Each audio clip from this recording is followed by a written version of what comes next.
Most people who've been part of a church or high control group know what it looks like to be all in. The language, the posture, the role. But what happens when someone appears fully committed, yet never truly believes? Today's conversation centers on Ray, an ordained minister, a respected insider, a man who knew the system well. And yet, his reasons for being there may surprise you. This episode isn't about doctrine. It's about performance, belonging, and what happens when the role you played no longer fits. This is Life After Church, Part 2. I want to thank you so much for being on the program. It's always a pleasure.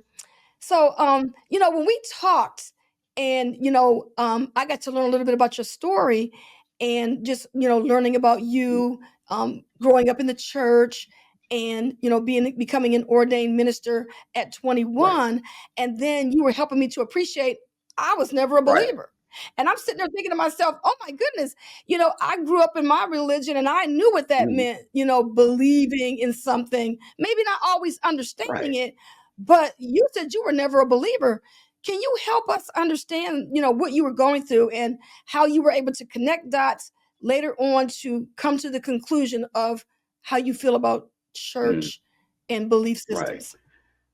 Right. All right. Well, if I can make it simple and short, at least for my time growing up, like I said, well, I'm going to say, if I could make it simple and short, then I would say it like I would tell you like this. As a child growing up, I just never gave it any thought. It was just not something that I was interested in. I was only interested in the music, the traveling, and the socializing. So most of my childhood, all the way up to 21, that's just the way it was for me. That was my norm. I just never gave it any thought. And then when I started studying, when I became a minister, I studied, the Bible and the King James Bible and studied the Christianity. And as I studied that, I realized that all of it was man-made. And so, again, for me, that was my norm, not having a belief. So nothing really changed for me when I found out and discovered that all of it was man-made. All it did for me is make me start looking at the people that were in the church, because that's when I started wondering, do they really believe this? Or I wonder if they ever studied and, found out that this was all man-made.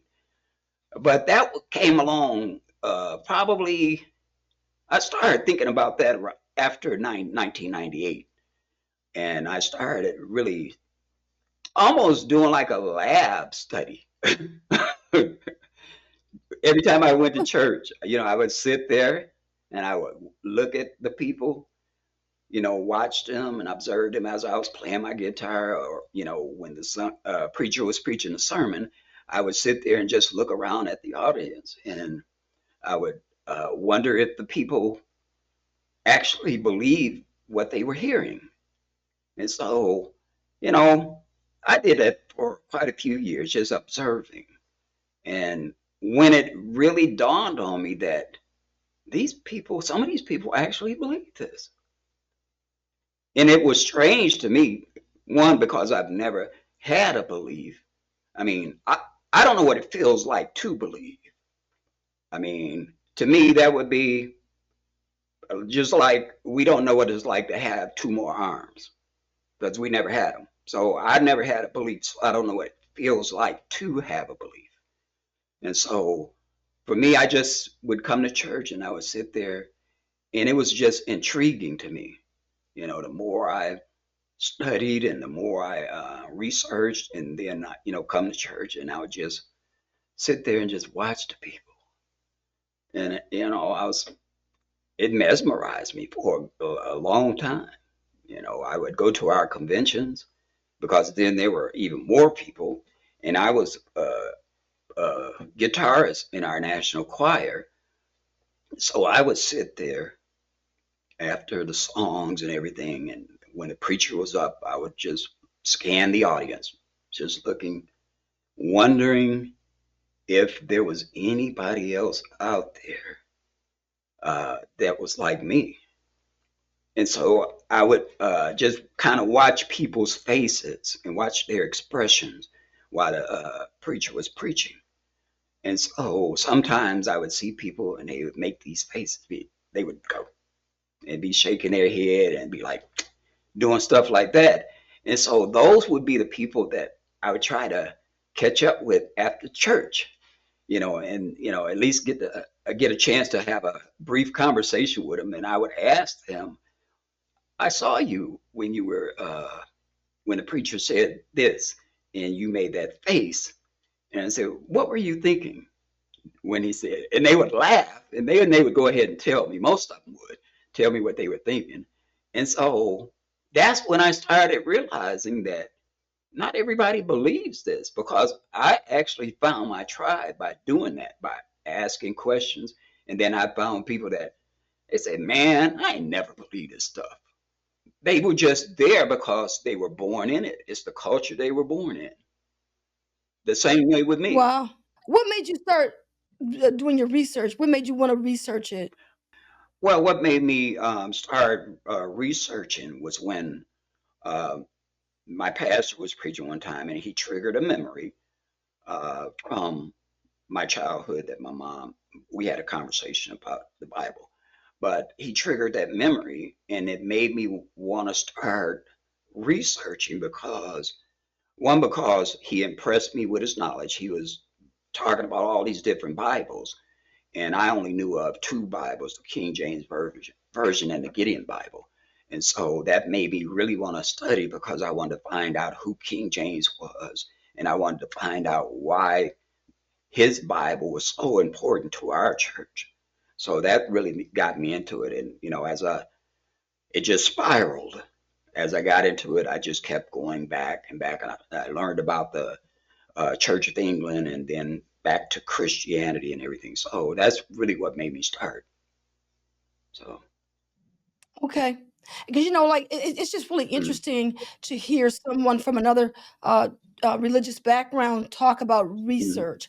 I mean, as Jehovah's Witnesses, from the early times of our videos online under my other channel, we talked about researching, and our research was always in connection with the Watchtower. Now I run across Ray on the internet, and he's talking about he is doing his research. And by the way, for those of you who don't know how I've found out about who Ray is, he's been, in our audience, in our XJW Critical Thinker audience for like what you said, 8 years. You said you were listening to us now.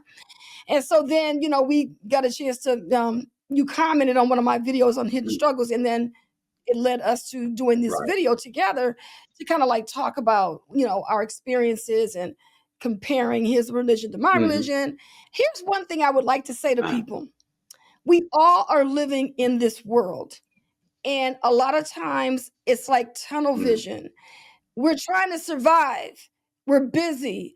We have lives that we're trying to make a living, and we don't have a lot of time to look this way and that way. And so we just keep moving. But you don't necessarily connect the dot until you get off your train and get on somebody else's. Right. And I'm on Ray's train right now. And this is the reason why I'm thinking different. It's not like I didn't realize that people were looking, because we were on John Delen's channel. He's an ex-Mormon, and he interviewed us on his channel. So of course he was looking at his religion too. So I'm not gonna say that I didn't know people were not looking at their religion. I'm just saying I'm not like super hyper focused on that. You know what I'm saying? Yeah. So it's just like we spend so much time talking about the Jehovah's Witnesses, and we have people tell us all the time, why are you only focusing on your religion, one religion? Why aren't you talking about these other religious belief systems? And we always will say, because this is our lived experience.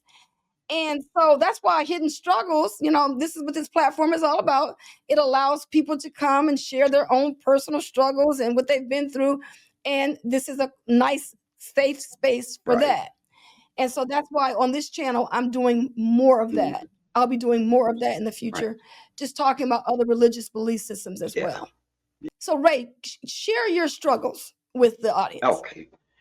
Well, my struggle came in having to preach something that I knew I didn't believe, or that I mean, when I realized that it was all man-made, I continued to preach, but like I said, I would preach things like love, hope, uh, peace, charity, things that were universal subjects, So I didn't really get too much into the Bible or the doctrine of the church. I could stay out of that simply by using subjects like that. But it got to a point where I just felt like I was helping to continue propagate something that I knew was man-made, and so I couldn't do it anymore. And so in 2008 is when I told my pastor that I didn't want to preach anymore. Don't call me to preach, because I didn't even want to sit in the pulpit anymore. So I just wanted to come to church and play my guitar. I still didn't mind doing that. So um, even with the music, after a while, when I started really listening to the songs and listening to the words of the songs, I realized that I was still propagating belief through the music.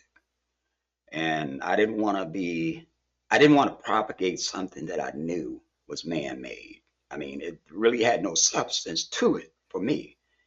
And so I just decided that I wasn't going to play, uh, for the choir anymore. And at the same time, I was really getting tired of playing the church songs, because I had been playing them all my life. And it was starting to get boring. I mean, everything sounded the same, and it just the thrill was gone. That's basically what it was.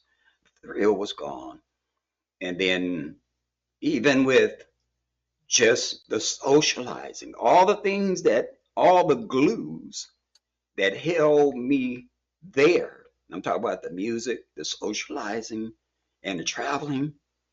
All of that just kind of fell apart because I started not even enjoying the socializing, because it was the same thing every year, the same environment, the same convocations. It was nice to see the people, but I'm just saying the church services and everything, the thrill was gone for me.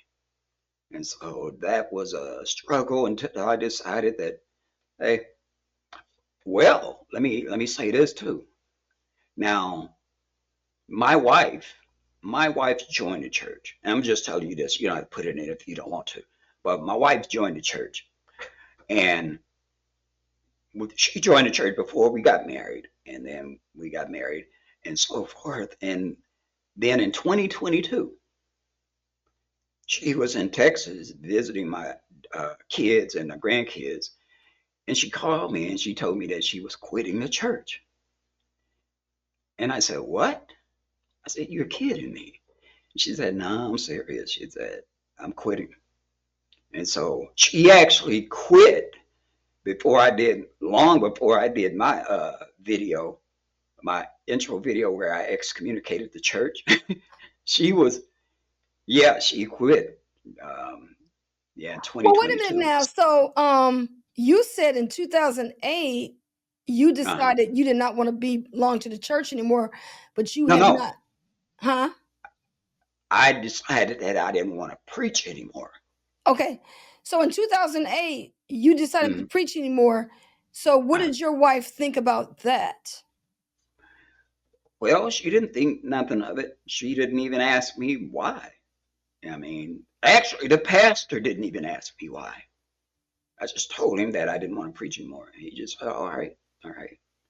Okay. So, And so then in 2022, had you told your so you had not told your wife about not believing oh until yeah, she knew that. She okay, knew so how that. long had she known about you not believing before she decided not to participate? Probably, it was a little after I stopped preaching, probably 2009. I started telling her. Okay. But at the time, and I was telling her why about, because I had done all this research and everything, and I was telling her about that. She didn't want to hear any of that. Is that right? She, she was actually slightly indoctrinated, and she was still really interested in the church. So she didn't want to hear anything that I was saying uh, about the history and all that stuff, and about that it was all man-made. So I didn't bother with it. I didn't bother with it anymore. And But that then, didn't have any bearing on your relationship. And see, that's what the Jehovah's Witnesses is all about. mm, That belief system has destroyed many marriages, and yeah, families are not mhm, speaking to each other when they decided that they no longer wanted to participate in the religious belief mhm. system. Yeah. Oh, So yeah. you and your Well, wife that's are still happened. okay. Yeah, we were okay, but things like that have happened in our church too. Mhm. I mean, if somebody quit, and one member um, is the husband or the wife, sometimes they do get a divorce. And sometimes, if a child quit, they don't talk to them much. Don't talk to them hardly at all. But Oh, I, okay. I So you just got know of people some where cases like so that. so are you saying that in your religion, they Mm. basically had the people that were indoctrinated and those ones did shun and divorce? Somewhat. It depended on how indoctrinated they were. Okay. See, because that's where a lot of that comes from, is when you had a high level of indoctrination and you all in for the church or the organization. Oh, they gonna stand. Don't nobody get in the way of the organization. And I know that's the way it is in the JWs. Don't nobody get in the way of the organization. If mama, pop, son, daughter, it didn't matter. Yeah, some people are like that, even in our church. Yeah, that's the foundation of the Yeah. Jehovah's Witness religion, because you couldn't even get baptized as a Jehovah's Witness unless you believed in the governing body. That's what those questions Oh, are really? about. That's what your Bible study is about. Oh, You, okay. you're thoroughly indoctrinated walking in, and that's why you'll see people. Mm, I had one of my coworkers, her father. I don't want to get too into the weeds with that, but mm, he was right. studying the Bible with Jehovah's Witnesses after his wife died because her Mm, cousin was a Jehovah's Witness. So she went right. over to my coworker's father's house to try to witness to him because she knew that he had lost his wife. And next thing Wow. you know, they were Man. indoctrinating him about the blood issue. About, oh no, that's Wow. not, you're not supposed to be having blood. And he was telling my coworker that he couldn't have a blood transfusion. And she said, Dad, where are you getting this from?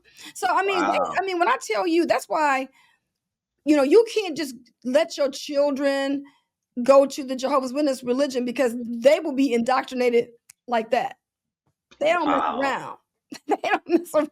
Man. Yes. Yeah. So, Yep.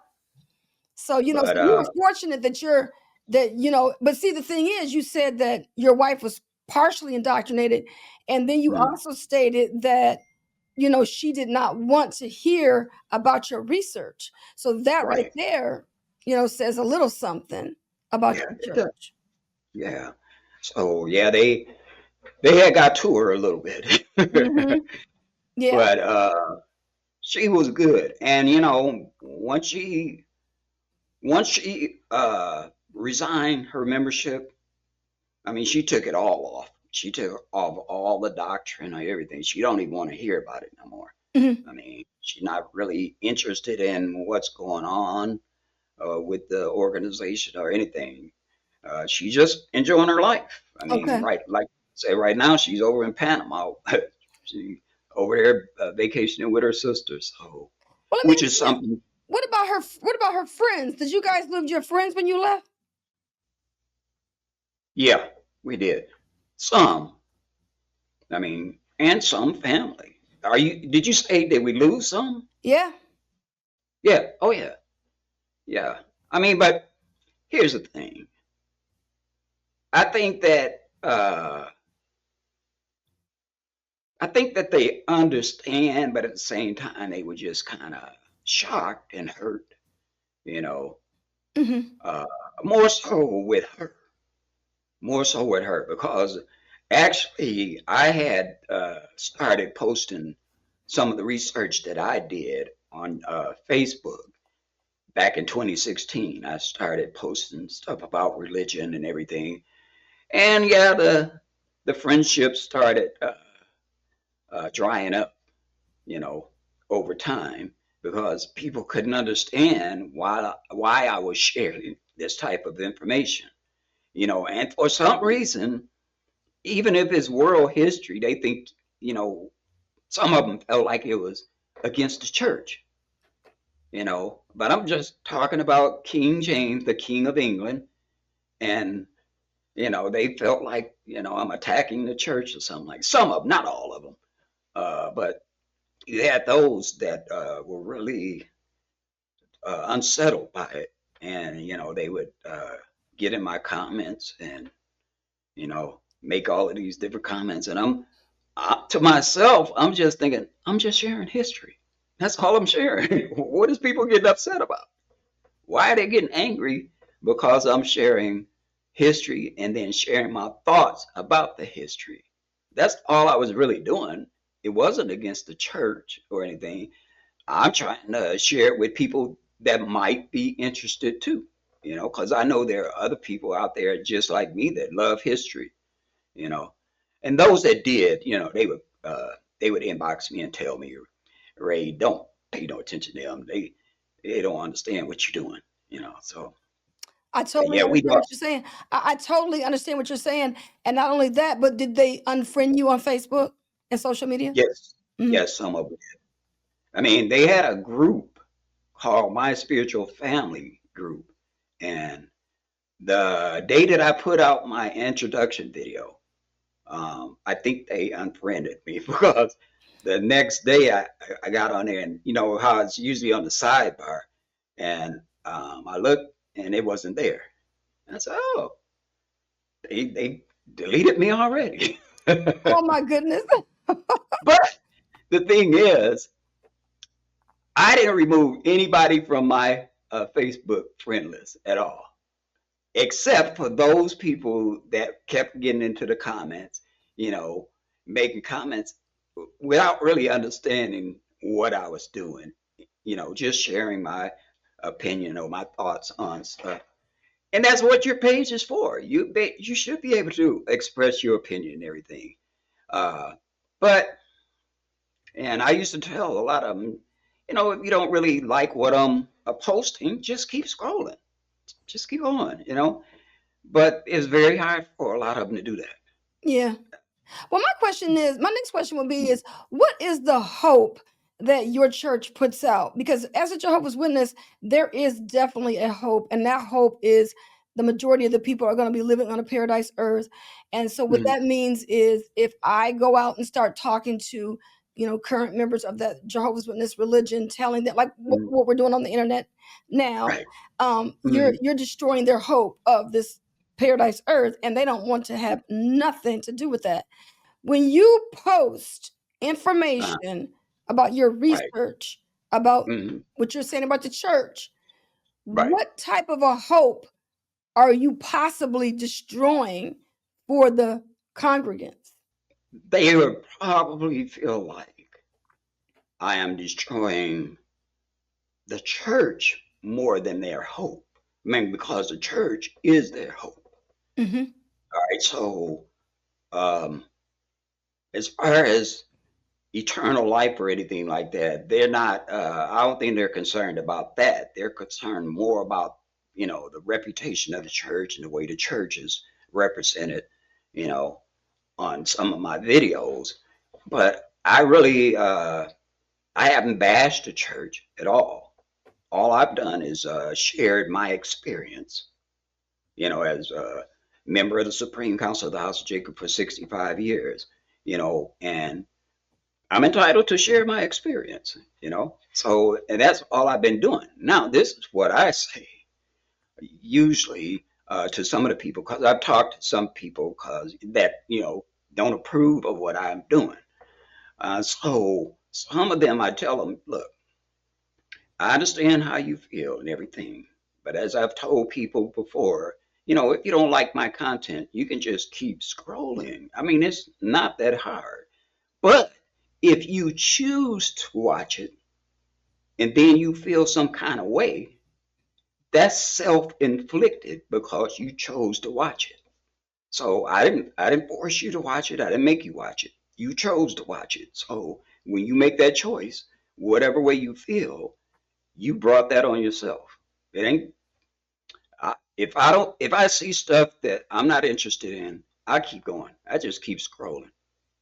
I mean, I see all of these posts about God, Lord will make a way, and keep trusting in Jesus and everything. I scroll right past all of those. I mean, I don't get on there. I don't have to say, "Oh, that ain't true.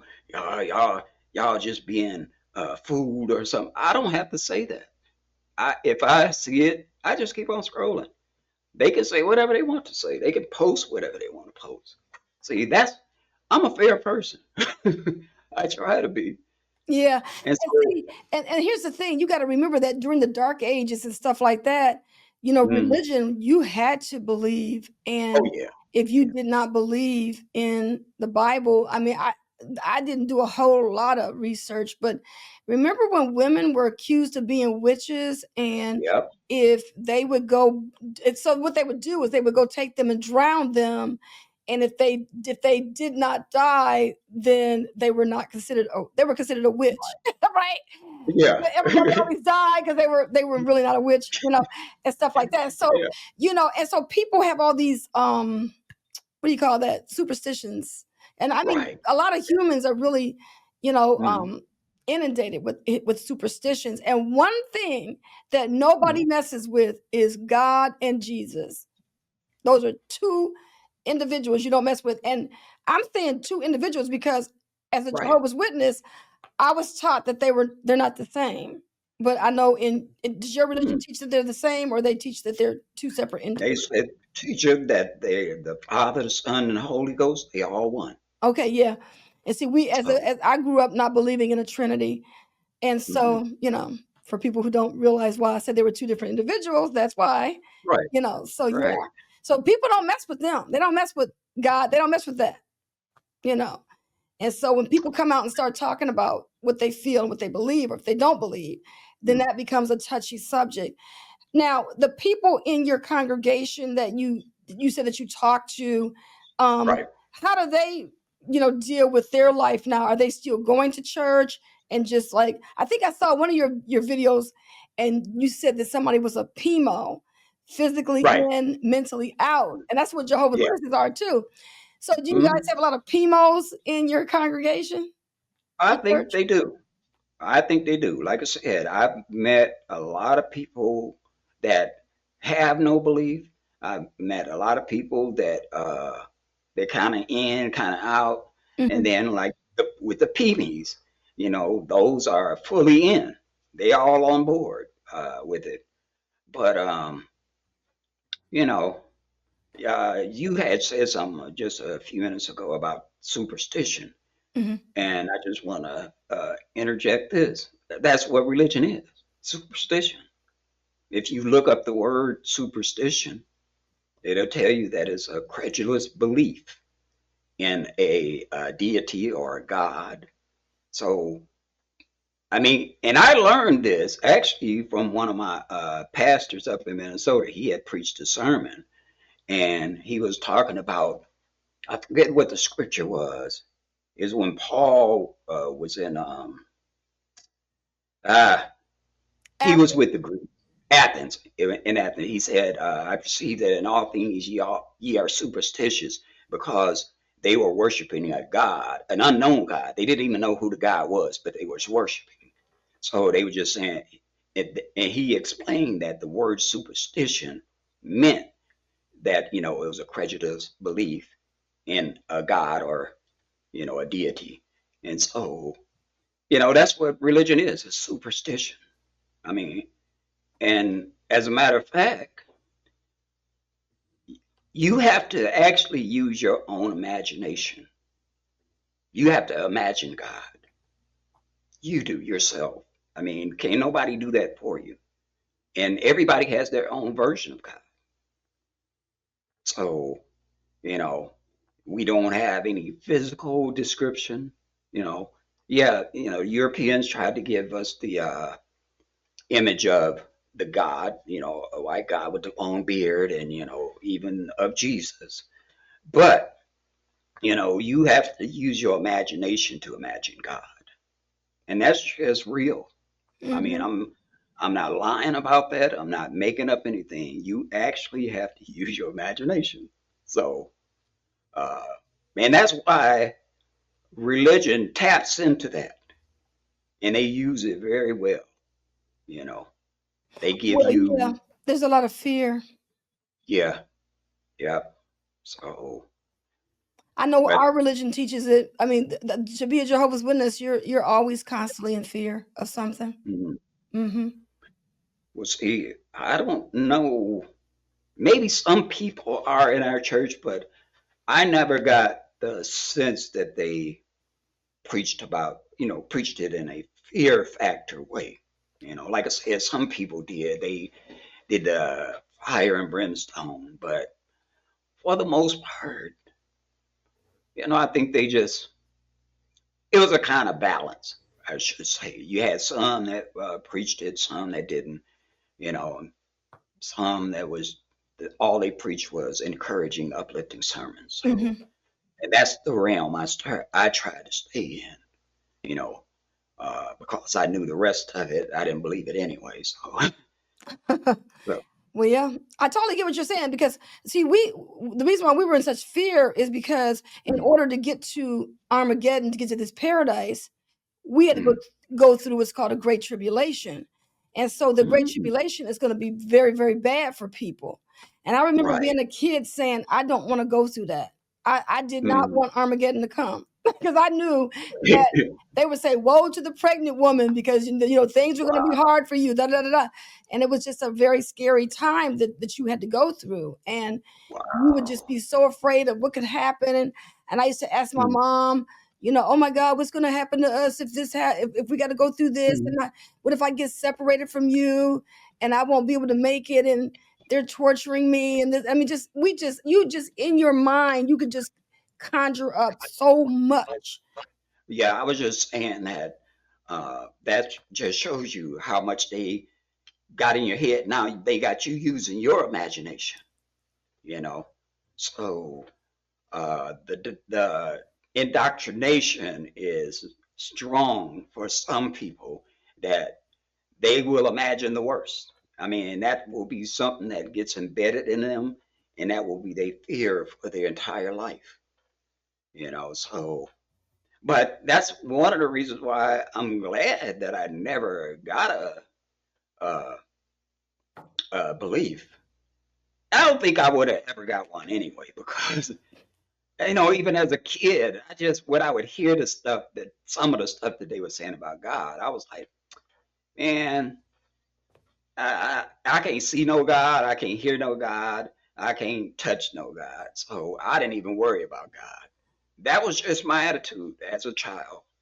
And like I said, I carried it all the way through to 21, and then it continued even after I studied it. It's like it ain't none of it real. So, I think it's interesting because when you said that, I remember when I was a kid, I was asking my mm, mom about God. And I said, but mom, I don't understand. I just don't get it. mm, And she was like, right. she said, you just have to believe it. And I Mm, think, from that point to now talking to you, I never really, I guess I could have said I did think about it, but for mm, some reason I just shut that valve off and yeah. just went along with it. And I think most people do, you know. Really, to me, I think more people are culturally indoctrinated. I don't think they're really that indoctrinated.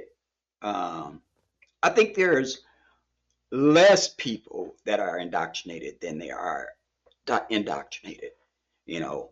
But of course, everybody, when they come to their meeting place, whether it's at the Kingdom Hall or at the Supreme Council of the House of Jacob, you know, you walk in and you have to walk in your religious mindset wardrobe. So you come in, I call it doing the choreography of church. Mhm. You've learned to dance in the environment that you've been brought up in, so you know how everything works, you know how everything moves, and so you just come in.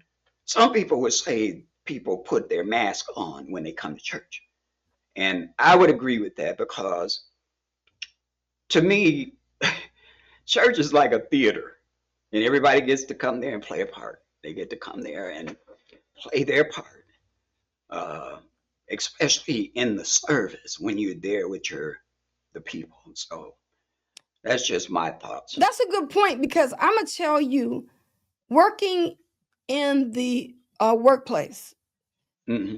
and you hear about people talking about their church and how Hmm. devoted they are, and how Right. intertwined they are, and how they're just the church, this, that, and the other.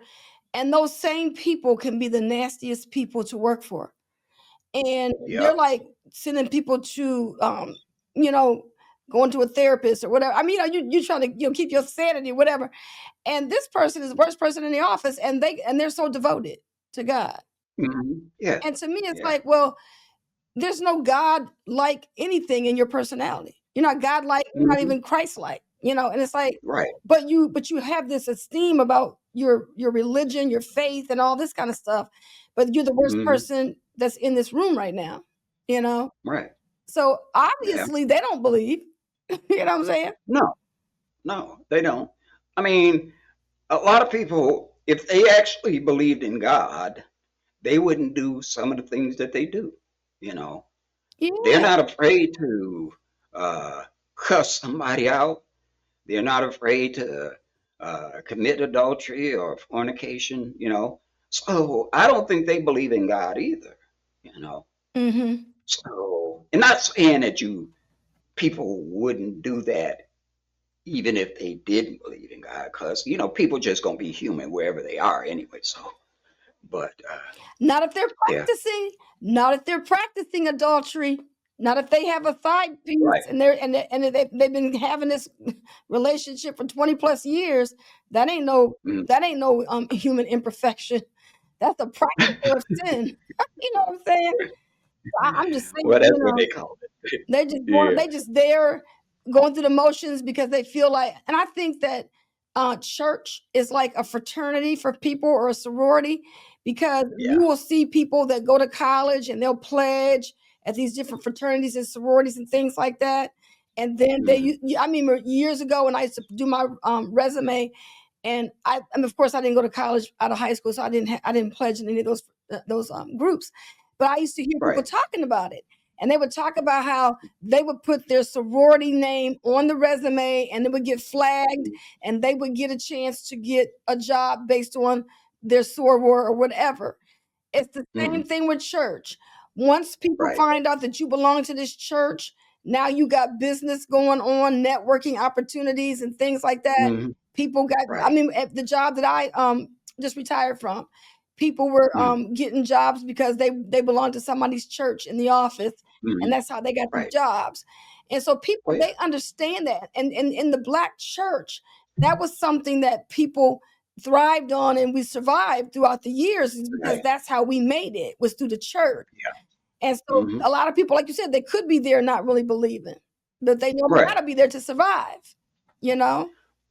Well, I mean, church is the community center. Mhm. That's really what it is. Yep. You know. So the only thing difference though now they don't provide as many services to the community that they used to do years ago. So, but Yeah. yeah, I'm sure. I'm sure. So, Ray, it has been so nice talking to you. And if so what we'll do is, if anyone wants to know more about your research and everything, you want to give them the name of your YouTube channel so that they can, and I'll put that in the description Sure, if they want to, sure. connect and reach out. We'll do that. So go ahead and give me the name of that, and I'll put it up on the Yeah. here. All right.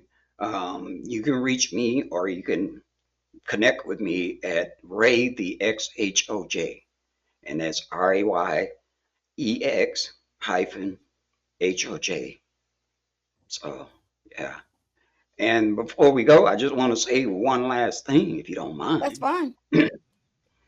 Well, I would say to all of those people who have heard my story, and some of you know that you are just like me. You grew up just never develop a belief.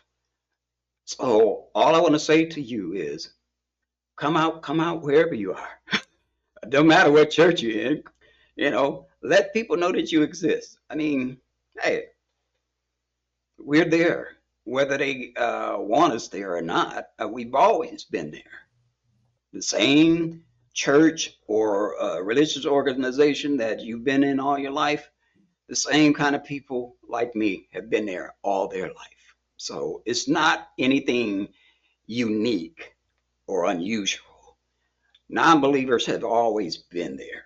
So I just want to invite you to step on out. Let the people know. And there's nothing wrong with not believing, because if you're wired No. to think a certain way, I think what it will do, your story will help people feel like, hey, I don't feel guilty anymore.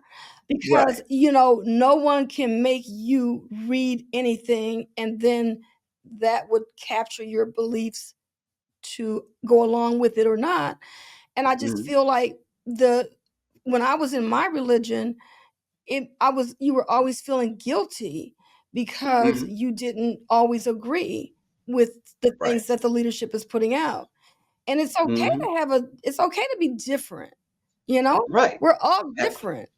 And so Mhm. you don't I mean, I'm not telling somebody to come up with a neon sign saying, "Hey, look, I don't believe in this," or whatever, but Right. Right. I'm just No. saying don't feel guilty about something because you Mm. don't believe or because you don't understand it enough to, you know, make it part of who they want you to make it part of your life. Right.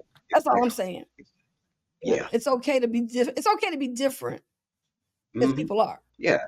you know. And you shouldn't be disfellowshipped or excommunicated because you don't believe. Mhm. I mean, if you're still coming, you're active and doing things, because even though I didn't believe any of it, I was active and I helped out. I worked at our convocations. And I did it because I wanted to, because I enjoyed serving the people, and doing what I could to make the convocation a success. But it wasn't because I believed everything that was being preached. It was because that's just the kind of person that I am. I was there. Uh, I didn't mind playing my music. I mean, I wasn't getting paid to play, but I didn't mind playing for a long time. And like I said, all I did was I got tired of playing the same stuff. But so anyway, that's what I'm saying. People, free your mind. I mean, that's if you don't believe. But a lot of people that don't believe, I'm saying if they came up the same way I did, and from birth or from childhood they didn't believe, then that's normal to them. They don't feel guilty. I didn't feel guilty because that was just my norm. So, uh, but I just want people to know you ain't got to be afraid to say you don't believe. Yeah. And you haven't done anything wrong. And I think the Right. biggest thing in churches is this. If a person says that they've been introduced to a belief system and they don't go along with it and they don't believe it, the first thing that they're Mm, going to be called is a heathen. Because people know that they're doing wrong themselves. And if I'm mm, doing wrong and I'm going to church to get my sins cleansed, and you ain't even mm, going up into the church and you don't believe it, oh, you have to right. be really bad, and that's Mm, what people are trying. It's that stigma of being a bad person for not yeah. believing. That's what I think it Yeah. is. Yeah. I mean, but religion made it that way. Mhm. It was built into the religion. So That's what it really is. Yep. So yeah, but that's part of the peer pressure. It's Yeah. part of the peer pressure. Yeah. Like I said, Ray, it's been nice talking to you about this topic. And I just, when you had made that comment in the video of the video that I did recently, and we got a chance to connect, it was just interesting to talk to someone, because I talk to people of all different, religious backgrounds, belief systems, and I Right. just, reserve space on my channel to let people talk about what they feel and what they believe, because there could be other people that feel the same way. So anyway, Right. I want to thank you so much for being on the program. This has been Lady C, and I'll see you all on the next episode. And if you All right. didn't get a chance to catch part 1, where I spoke to Ray, make sure you do that. And that link is also included in the description. Thank you so much for being in my audience. Thank you for having me here too, Lady C. You're welcome.